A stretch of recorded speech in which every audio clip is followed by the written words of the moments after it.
because there is a new look for 2024. It's been refreshed, so big changes on the interior actually as well. All-wheel drive is now available finally for the Sonata. I love that. You do get America's best warranty, being 5 years, 60,000 mile bumper to bumper, 10 years, 100,000 miles on the powertrain, and you also get 3 years or 36,000 miles of complimentary maintenance as well. So that's going to save you some money there. So ultimately in this video, we will be testing out and going over everything about this one, from acceleration to braking, steering feel, ride quality, sound system, exhaust clip, all that fun stuff. So having said all of that, what do you guys say? Let's just go ahead and jump right into it. And as always, let's start with pricing. And so, as you can imagine, there are a few different trim levels for the 2024 Sonata. First one being the SEL, starting at $27,500. SEL with convenience, or convenience package, going for $30,550. And lastly, the N line, going for $34,950. And so that was all pricing for the front-wheel drive configuration. You can add all-wheel drive to the SEL trims only. If you wanted to do that, add $1,500 to either of those prices. But as you can imagine, with those three different trim levels there are a couple different power plants for the Sonata as well. First power plant belonging to the SEL trim levels. That one is powered by a 2.5 liter direct injected 4-cylinder, putting out 191 horsepower at 6,100 RPM, 181 pound-feet of torque, coming in at 4,000 RPM. That power being sent to front wheels or all wheels through an 8-speed automatic with paddle shifters, which you guys know we will be testing out here in a little bit. But 0 to 60 time coming in at approximately 7.8 seconds, with MPG numbers coming in at 25 in the city, 36 on the highway for the front wheel drive, 25 city, 34 then on the highway for the all-wheel drive, taking regular unleaded fuel. But so then there is that N-line engine configuration, and so for that one, it's definitely more powerful. 2.5 liter turbocharged 4-cylinder, 290 horsepower at 5,800 RPM, 311 pound-feet of torque, coming in at 1,600 RPM, power being sent to front wheels only through an 8-speed dual clutch with paddle shifters yet again. 0 to 60 time coming in at approximately 5 seconds flat for that one, with MPG numbers coming in at 23 in the city, 33 on the highway, but still taking regular unleaded fuel, saving you money again. But before we do any kind of fun paddle shifter or acceleration test here in the Sonata, wanted to mention to you guys the drive modes. So that drive mode button is located kind of just in front of, I guess, where your arm sits. I'm just gonna put it that way. But anyways, drive modes will include Sport, My Drive, and Normal, adjusting things like the shift points, the throttle response, and the steering sensitivity. And so now that I've got all of that out of the way, what do you guys say? Let's go ahead and find a straightaway. Let's put the paddle shifters and acceleration here to the test. Want to see how quickly the paddle shifters are gonna react for us, and let's see how quickly we can get this one here up to speed. Heck, let's do it right here. Rolling start, go baby. That's not bad. That is not bad, dude. Okay, obviously the N-line is gonna be a heck of a lot quicker, but in sport driving mode right there for our SEL trim level, that actually did a really good job at accelerating. You're 100% not gonna have any issues in merging onto the highway. And really, I had a 2020 Sonata, and that had the turbocharged, the 1.6 liter turbocharged engine that they had back in the day that they no longer have for the Sonata. And it felt just like that. Like, there's absolutely no issues in merging onto the highway in this thing. That was plenty, so I don't mind that. But anyways, to go along with that acceleration, as always, braking is equally important. And so obviously the braking configuration is going to differ dependent upon the trim level that you go with. So for the SEL trims, you're gonna get 12-inch ventilated front discs. For the N-line, you're gonna get 13.6-inch ventilated front discs. Then in the back, 11.2-inch solid rear discs for the SEL, 12.8-inch solid rear discs for the N-line. As far as that 60-0 stopping distance goes, it's gonna come in at 121 feet for the SEL and 110 feet for that N-line trim level. So both of those numbers are plenty respectable, especially that N-line. That's definitely a sports sedan number. 121 feet, that is right on par for the course. That's typically what you find in sedans. And as far as braking feel goes, in my short little test drive here today, I have had no issues whatsoever. It does instantly bring you to a stop, so that is definitely on point. But so then touching on suspension and handling, up front you're gonna get a McPherson strut front suspension. In the back, independent multi-link rear suspension, front and rear stabilizer bars. As far as ride quality goes, that's probably the first thing I noticed when I got in this one. I don't remember it riding this smooth before. And I also just got out of the Hyundai Venue, and I can tell you it rides 1,000 times better than that. You can feel a good bit of the road in that thing, but this thing is just luxury-like compared to the Venue. But I will say, again, I don't remember it riding this smooth in kind of before the refresh. I don't know if they did anything there or not, but this is an incredibly smooth ride in our SEL trim level, so no issues there. As far as steering feel goes, it does greatly differ dependent upon the drive mode that you put it in. So when you have it in that sport driving mode, it is a much heavier weight to the steering, instantly pointing you in the direction that you want to go.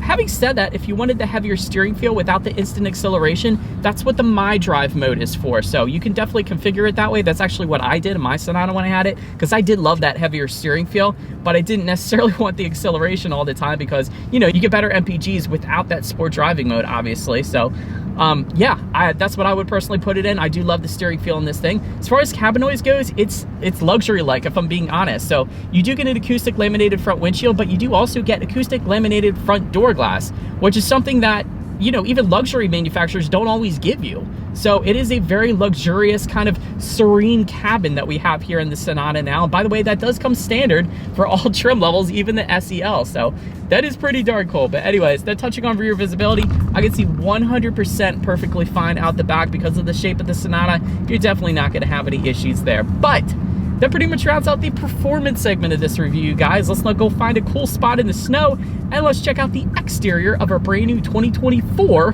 Hyundai Sonata. All right, so here she is, you guys, the new 2024 Hyundai Sonata refreshed.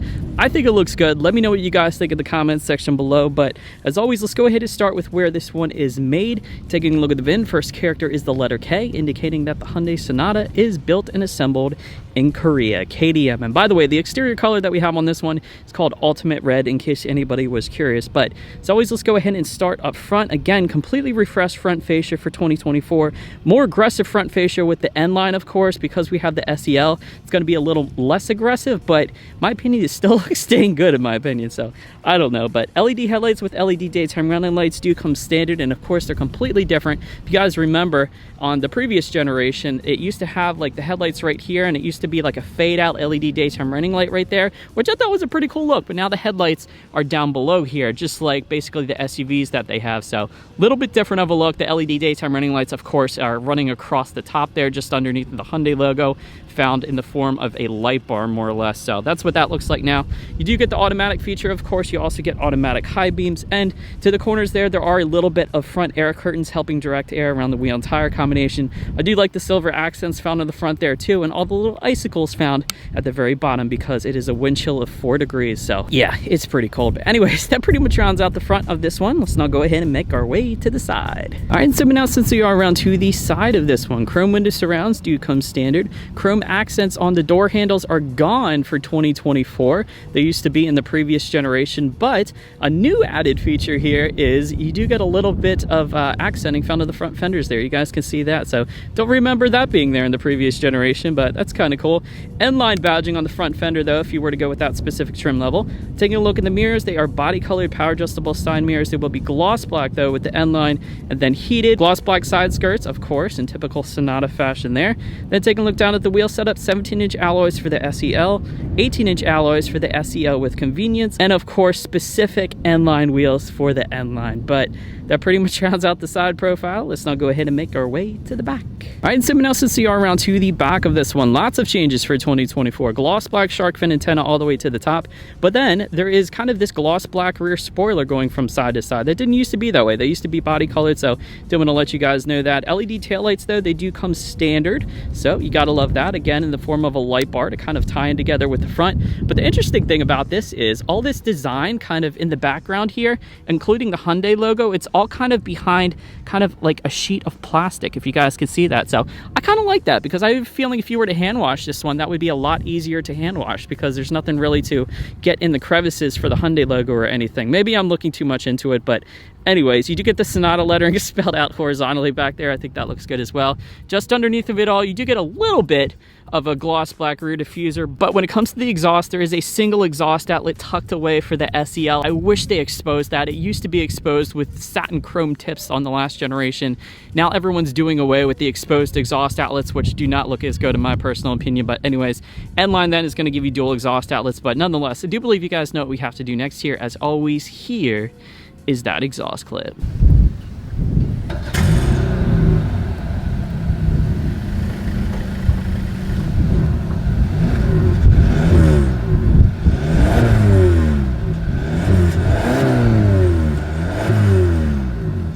Alright, and something else, as we are around to the back of the Sonata. When it comes to opening the trunk, there's a button on the key fob. There is a button by the driver's side left knee, but there is also a button on the trunk itself. It's a black button Wish they would have left it inside the Hyundai logo. I guess they can't now because it's hidden behind plastic, but I love that way. That was a pretty cool way. But once opened up, cargo capacity comes in at 16 cubic feet even, so a ton of space back there. Of course, if that was not enough space, there is a 60-40 split. There are some levers back there to go ahead and fold down those rear seats. There's also cargo lighting back there, obviously. Then if you were to lift up underneath of that cargo floor, you will find a spare tire, which you gotta love on the SEL. But for the N line, it's gonna be a tire inflator kit, so a little bit different there. You guys know I love the spare tire though. But then make our way up to the rear legroom. That comes in at 34.8 inches. For reference, I'm an even 6 feet tall. This is how much space I have back there. Rear center armrest with cup holders does come standard. USB charging ports for both the SEL and the N line, but rear ventilation is only going to come on the N line, unfortunately. I wish they had the rear ventilation for the SEL.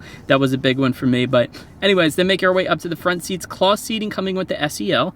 8-way power driver seat does come standard across the board. Heated front seats also coming standard across the board. I'm going to go ahead and turn those on now. Microfiber inserts with the N logo for that N line trim level. As far as seat comfort goes, that was one thing that I never really liked with the Sonata. These seats aren't really that comfortable if you compare it to a lot of the competition. So that is one thing I wish they did change with a lot of the other stuff they changed for 2024. It's just the seat comfort is just not there for whatever reason, but I don't know. But then take a look at the steering wheel. It is tilt and telescoping. It is going to be leather wrapped for the SEO with convenience, and the N line. Otherwise, it's going to be wrapped in urethane, but I do like the design to it. And in case you were curious, there's no longer the Hyundai logo found on the steering wheel. It's just going to be 4 little dots, which, by the way, is Morse code for the letter H, in case you were curious about that. But so then making our way to the startup, let me start by showing you guys the key here. It is a very cheap, light feeling to the key, unfortunately. I kind of like the old key better, but I do got to give them props for the design. You got this cool H Hyundai logo within the key itself, but Hyundai digital key coming with the SEL convenience trim level and up. I love that feature,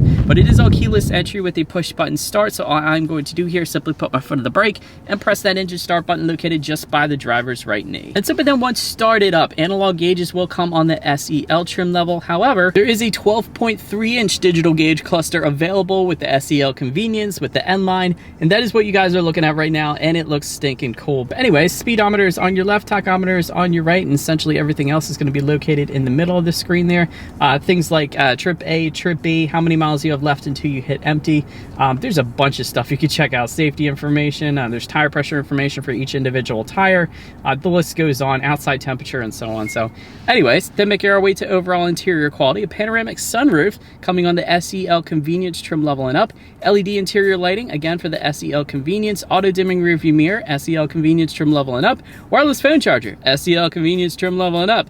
Dual zone climate control though does come standard for all trim levels. Aluminum foot pedals for the N line, ambient lighting for the N line as well. But so all the way to the front, you will find a little bit of rubberized storage. So I do like that it's rubberized to put your cell phone there. There is a USB charging port, also a 12-volt power outlet up there as well. If you simply press on that, that's pretty cool. Just behind all that, you have a cell phone holder. You got a couple cup holders. Within the center armrest, there's actually a decent amount of storage there. I do kind of like this texturized silver pattern that you have just above the passenger side glove box, as well as just below the infotainment screen here. And in case anybody was curious where the shifter went, it is actually kind of a stalk coming out of the steering wheel here. You just turn it up for drive, you turn it down for reverse, and you press it in for park.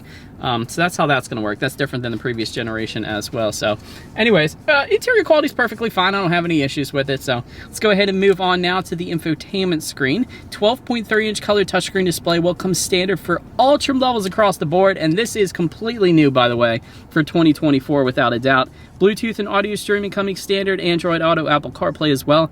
SEL convenience trim level and the N line is going to give you a factory navigation system. You can check out a voice memo system up there, so you can record your voice and then play it back at a later date.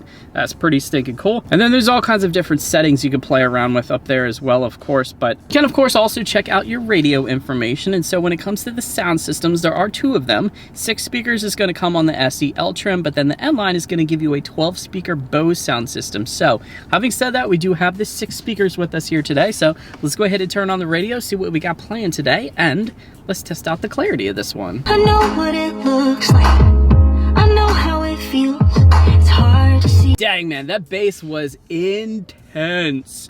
Did not expect that. That is probably, quite possibly, my favorite sound system when it comes to 6 speakers, at least.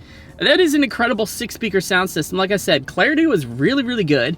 bass was rumbling things a little bit. Not too much, of course, but I'm just saying there was a ton of bass there. So that's a really good sound system for it only being 6 speakers. So no issues there whatsoever. But last thing I wanted to mention to you guys on the infotainment screen, at least, is when you do put the Sonata in reverse, you will find a rear view camera coming standard across the board. It's pretty high definition as well. I don't mind that. But that, as always, is going to lead us into safety. And so first, let me start by saying IIHS top safety pick. So that's a heck of a start there. Front side curtain airbags do come standard. You get a driver's knee airbag as well. In the back, you're going to have latch, aka lower anchors and tethers for children for the rear car seats, rear child door locks, tire pressure monitoring system, but also coming standard, forward collision avoidance assist with pedestrian and cyclist detection, adaptive cruise control with stop and go, blind spot monitoring system with rear cross traffic alert, safe exit warning, lane keep assist, lane follow assist, and a driver attention monitoring system then as well. So overall, when it comes to my final thoughts here of the new 2024 Sonata, I do like the redesign. I think it looks dang good, especially up front, so that is pretty cool. The tech is great as well. I wish I had rear ventilation for the rear passengers. I remember my SEL Plus trim level, the 2020 had it, so I'm not sure why they don't offer that on the non-N-line trim levels anymore. But I think the big win though for the 2024 Sonata is the all-wheel drive availability, because I critiqued that before for the Sonata because the Altima comes with it, because the Camry comes with it, so I really wanted the Sonata to have it, and now it does. It's available. So I wish we had it today because there's a lot of snow out. But anyways, let me know what you guys think of the new Sonata in the comment section below. That is about it for this one, you guys. Thank you so much for watching. Feel free to follow me on social media and Facebook and all that fun stuff. If you wanted to see different spy shots of what I'm doing before these videos actually get to YouTube, be sure to hit the subscribe and the bell notification button if you're into new car reviews, because that's what we do here in this channel after all. Do appreciate you guys watching more than you know, and I will see you guys all in the next video. Stay gold.